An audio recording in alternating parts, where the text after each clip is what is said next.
ഞാൻ ജപിക്കുന്നത് അതേപോലെ ആവർത്തിക്കുക എല്ലാവരും. നേരത്തെ പറഞ്ഞു ഇനി മേലാൽ ആവർത്തിക്കരുതെന്ന്, ഇപ്പൊ പറയുന്ന ആവർത്തിക്കണമെന്ന്. ഞാനിതിൽ ഏതാ വിശ്വസിക്കണ്ടേ? എന്റെ മണി. കുശവ, ആചാര്യം പറഞ്ഞ അനുസരിച്ചാ മതി. ഓ,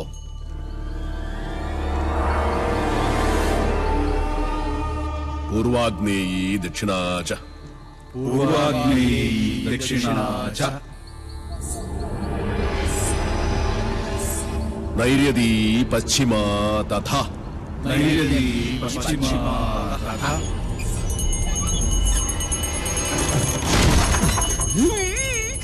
വായവീ ചോത്തരൈ ശാനി വായവീ ചോത്തരീ ശാനി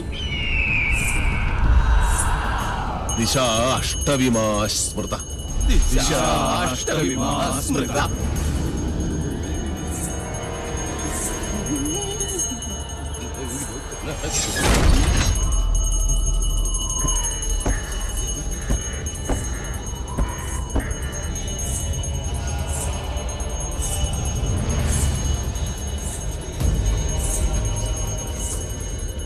ആരും കണ്ണു തുറക്കരുത്. എന്ത് ശബ്ദം കേട്ടാലും ജപം നിർത്തരുത്. ചോര കണ്ടാൽ ഞെട്ടരുത്. ധീരരായ എന്റെ ശിഷ്യന്മാർ പോലും ഭയന്നിരിക്കുന്നു. ഇനി മതിയാക്ക നിന്റെ വായ്പാട്ട്. ആയുധപ്രയോഗം ബ്രാഹ്മണനെ വിധിച്ചിട്ടുള്ളതല്ല. എങ്കിലും ഞാനത് ചെയ്യും. അറുത്തെടുക്കും നിന്റെ നാവ് ഞാൻ. നീ മുടിയഴിച്ചിട്ട് കൂളിയെപ്പോലെ കൂവി ആരെയും നീ പരിഹസിക്കില്ല. ഓം വിശ്വകർമ്മണ്യേ നമഃ. ഇനി നിന്റെ നാവ് ചലിക്കില്ല.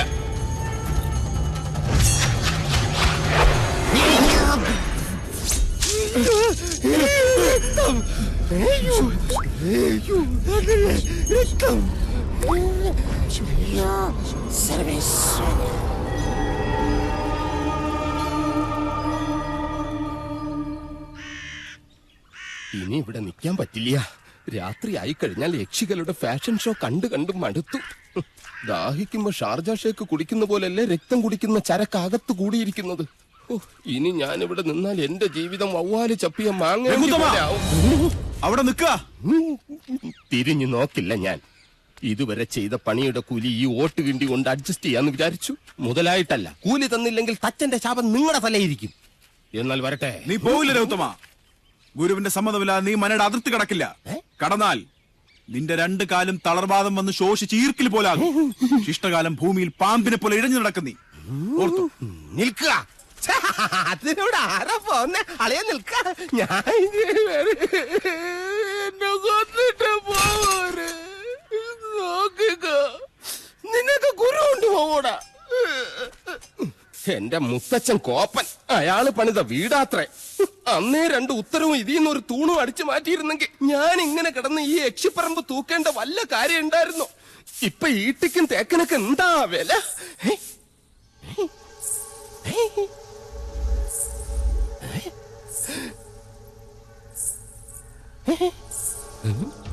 എന്തോ കിലുങ്ങുന്നുണ്ട്. ഇങ്ങനെ നിൽക്കുന്നോണ്ടായിരിക്കും. ഇരിക്ക. യമനെ കൊന്നയാമ്പ കൊമ്മിട്ടിരിക്കുന്ന പാർട്ടിയായ യക്ഷിപ്പറമ്പെന്ന് പറഞ്ഞത് പിടിച്ചില്ലായിരിക്കും. സാവിത്രി അമ്മേ, എന്നെ കൊല്ലരുത്. ഞാൻ സാവിത്രിയല്ല, തുളസിയാ. അതിനിടയ്ക്ക് പേരും മാറ്റിയോ? മാധവേട്ടനില്ലേ?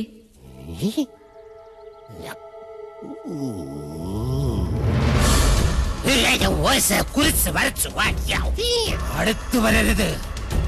അടുത്തു വന്നാൽ പേടിച്ച് മൂത്രമൊഴിച്ചു കളയും ഞാൻ. മാധവേട്ടൻ എവിടെ? മാധവേട്ടൻ എവിടെ? മാധവേട്ടനോ? എന്നെ കൊണ്ടൊന്നും പറയിപ്പിക്കരുത്. തലയ്ക്ക് വെളിവില്ലാത്ത മൂന്നാല് നമ്പൂരി ചെക്കന്മാരെ പിടിച്ച് അടുപ്പിന് ചുറ്റും ഇരുത്തിയിട്ട് സ്വാഹ സ്വാഹ എന്ന് പറഞ്ഞ് കുറച്ച് എണ്ണയും കോരി ഒഴിച്ചാൽ ഒരു യക്ഷിയെ തളയ്ക്കാൻ പറ്റില്ല. യക്ഷിയെ തളയ്ക്കണമെങ്കിൽ ഏഷ്യാനെറ്റിലെ കടമറ്റത്ത് കത്തനാർ തന്നെ വരണം. അത് നിനക്ക് എങ്ങനെ അറിയാം? ഞാൻ കത്തനാർ സീരിയലിൽ കണ്ടിട്ടുണ്ട്. അതിലാണെങ്കിൽ ഒരു കൊച്ചു കിണറ്റിൽ വീണ് ചത്തപ്പോ കത്തനാർ ഇങ്ങനെ വടിയെടുത്ത് ഇങ്ങനെ കാണിച്ചേ ഉള്ളൂ. ആ കൊച്ചു ജീവനോടെ കയറി വന്നു. അത് ഏഴില്ലാതെ. നിർത്തുക. തുളസി, തുളസിയെ കൊണ്ടാക്കാൻ ആരും വന്നില്ല? വരിക.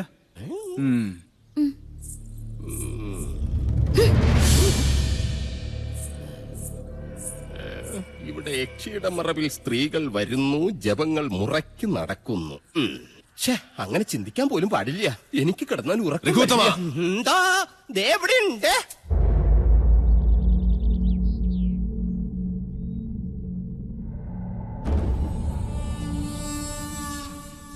ഒന്നും എടുത്തു ചാടി അങ്ങോട്ട് ചെയ്യണ്ട. ക്ഷോഭിക്കേണ്ട നേരമല്ലിത്. നെല്ലൂർ മണ്ണ് ഉണ്ണി നമ്പൂരിക്ക് വേണ്ട ചെയ്യാ. ആ മോഹം മനസ്സിൽ അങ്ങോട്ട് മുറിക്ക. അച്ഛാ, രാജീവൻ വല്ലാതെ അങ്ങ് മോഹിച്ചുപോയി. എന്റെ മോളെയോ ചെമ്പ്രയിലെ മണ്ണോ? അല്ലാതിപ്പോ ചെമ്പ്രയിലെ പെണ്ണും ചെമ്പ്രയിലെ മണ്ണും രാജീവിന് വേണം, അല്ലേ രാജീവ? ഗൗരി എവിടെ? ഗിരീശൻ എവിടെ? ഞാൻ പറയുന്ന അവർക്ക് മനസ്സിലാവൂ. ഗിരീശ, ഗിരീശ.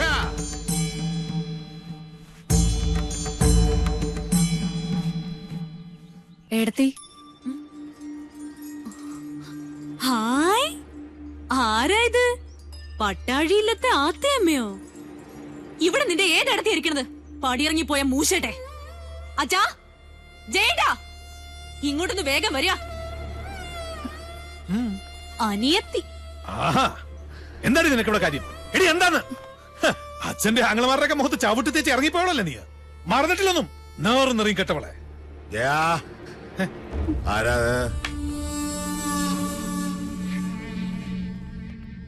കണ്ടില്ലേ അച്ഛാ? ഇറക്കി ഇവിടെ പിഴച്ചവളെ. എന്താണാവോ വരവിന്റെ ഉദ്ദേശം? ഗുപ്തനും മക്കളും ചത്തു നശിച്ചോന്ന് കണ്ടുറപ്പിക്കാനാ? അപ്പൊ ഉറപ്പാണ് അച്ഛന് എല്ലാം നശിക്കൂന്ന്. അവന്റെ അച്ചിപ്പണി ചെയ്ത് നടക്കുന്ന നീ ഞങ്ങളെ ശപിക്കുന്നോടി. അച്ഛാ, ഈശ്വരനെ കരുതി, എന്നെ കരുതിയിട്ടല്ല, അച്ഛന്റെ ഏട്ടന്മാരുടെ നന്മയ്ക്ക് വേണ്ടിട്ട് പറയാ. മുഖവുര വേണ്ട. മാധവേട്ടനോട് ചണ്ടയ്ക്ക് നിൽക്കരുത്, എന്റെ ഒരു അപേക്ഷയാണ്. കേട്ടില്ലേ? ഇവള് പറഞ്ഞെന്റെ പൊരുളച്ഛന് മനസ്സിലായില്ലേ? നമ്മുടെ ചോരയ്ക്ക് വേണ്ടി ഇവള് ദാഹിക്കുന്നു. ലക്ഷണം കൊള്ളാം. ആദ്യം യുദ്ധം ചെയ്യാൻ കടവ് കിടന്ന് വേളിക്കാരൻ വരുന്നു, പിന്നാലെ സമാധാന ദൂതുമായി സഹധർമ്മിണിയെ പറഞ്ഞയക്കുന്നു. എന്താ ഇതിന്റെയൊക്കെ അർത്ഥം? മക്കളെ, പട്ടാഴിക്ക് ഭയം ബാധിച്ചിരിക്കണോ? മടങ്ങിക്കോളാ, ഇല്ലെങ്കിൽ നിന്റെ ശവം കൊണ്ട് അവന്റെ മുഖത്തേക്ക് വലിച്ചെറിയും.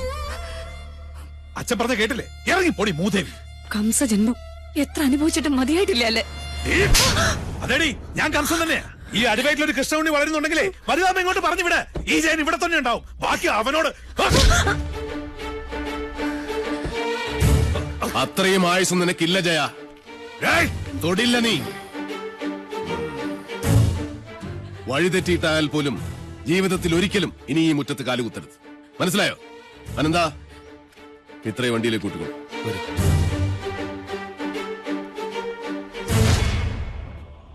ഏതൊരു പെണ്ണിനും സ്വന്തം വീട്ടുമുറ്റത്ത് വന്ന് നിൽക്കുമ്പോ ഒരു വിശ്വാസമുണ്ട്. എത്ര വെറുത്താലും അവമാനിച്ചാട്ടി ഇറക്കി വിടില്ല. നിങ്ങളത് തകർത്തു.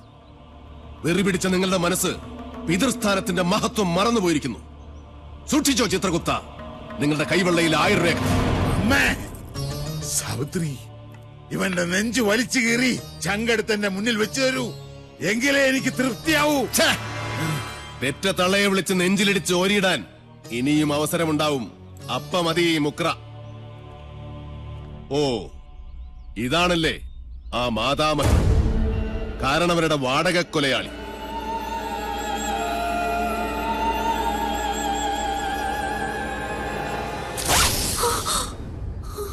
ഒളിസേവയ്ക്കിറങ്ങുന്ന ഈ ദുർദേവതയെ കണ്ടാൽ രണ്ടായി വലിച്ചു കീറും മാധവൻ. ഓർത്തോ?